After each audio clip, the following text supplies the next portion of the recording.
Pernahkah kalian mendengar tentang kejatuhan Baghdad? Kota yang dulu jadi pusat ilmu pengetahuan dan peradaban Islam itu hancur lebur karena serangan Mongol. Ah, beneran? Kok bisa ya kota sehebat itu kalah? Iya, ini salah satu peristiwa paling tragis dalam sejarah. Yuk kita bahas lebih dalam tentang apa yang sebenarnya terjadi. Dinasti Abbasiyah, pusat peradaban Islam dan ilmu pengetahuan. Sebelum kita bahas tentang penaklukannya, kita tahu dulu tentang dinasti Abbasiyah. Mereka ini berkuasa di Baghdad dan menjadikan kota itu pusat peradaban Islam selama berabad-abad. Jadi, Baghdad itu kayak pusatnya ilmu pengetahuan gitu ya? Betul banget. Di sana ada banyak universitas, perpustakaan, rumah sakit, ilmuwan-ilmuwan besar seperti Al-Khwarizmi dan Ibnu Sina juga berasal dari masa Abbasiyah. Kemunculan pasukan Mongol dan persiapan mereka untuk mengepung Baghdad. Di sisi lain ada bangsa Mongol yang lagi ekspansi besar-besaran di Asia di bawah kepemimpinan Genghis Khan dan penerusnya. Mereka berhasil menaklukkan berbagai wilayah yang sangat luas. Terus kenapa Mongol mau menyerang Baghdad? Salah satu alasannya adalah karena kekayaan dan pengaruh dinasti Abbasiyah. Selain itu, Mongol juga punya ambisi untuk menguasai seluruh Islam yang ada di dunia. Pengepungan dan penaklukan Baghdad. Setelah beberapa kali pertempuran kecil, akhirnya pasukan Mongol di bawah pimpinan Hulagu Khan mengepung Baghdad. Pasti pertempurannya dahsyat banget ya? Sangat dahsyat. Tapi dengan kekuatan militer yang jauh lebih besar, Mongol berhasil menembus pertahanan kota Baghdad.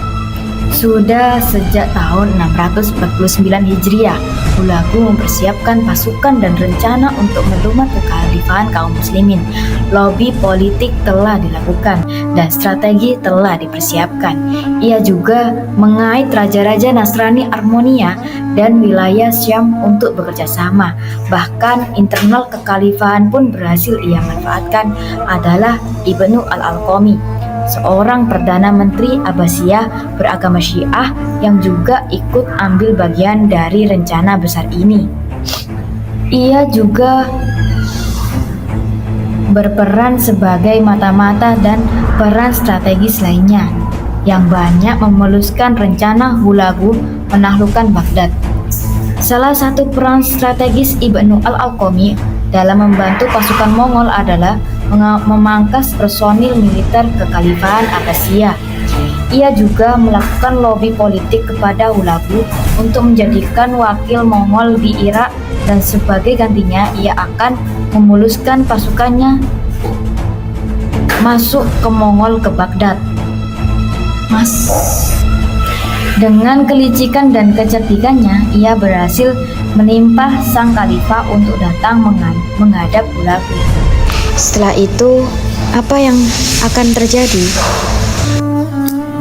Ketika Al-Mu'tasim beserta pembesar kekhalifahan berikut para keluarga dan para ulama datang ke kemah Hulagu untuk berbincang.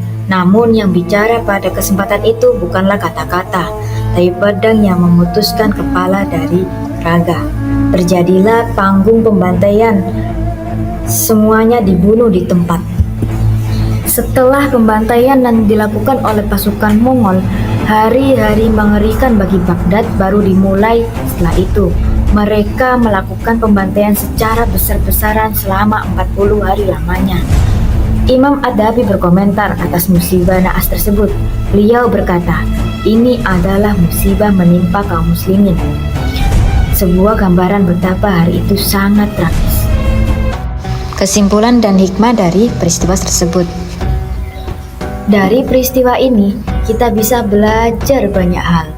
Iya, benar juga. Kita harus senantiasa taat kepada Allah Subhanahu wa taala. Jatuh dan runtuhnya kekhalifahan dinasti Abbasiyah mungkin salah satu episode terburuk dari sejarah kaum muslimin. Tahun-tahun yang penuh duka dan luka seakan-akan Allah timpahkan melalui tangan musuh. Namun pembelajaran dari sebuah kesalahan adalah ada yang salah pada tubuh kaum muslimin pada saat itu, sehingga kejayaan itu Allah cabut dan diganti dengan kehinaan. Itu terjadi karena jauhnya mereka dari petunjuk Allah SWT. Allah akan senantiasa menolong mereka selama mereka menolong agamanya.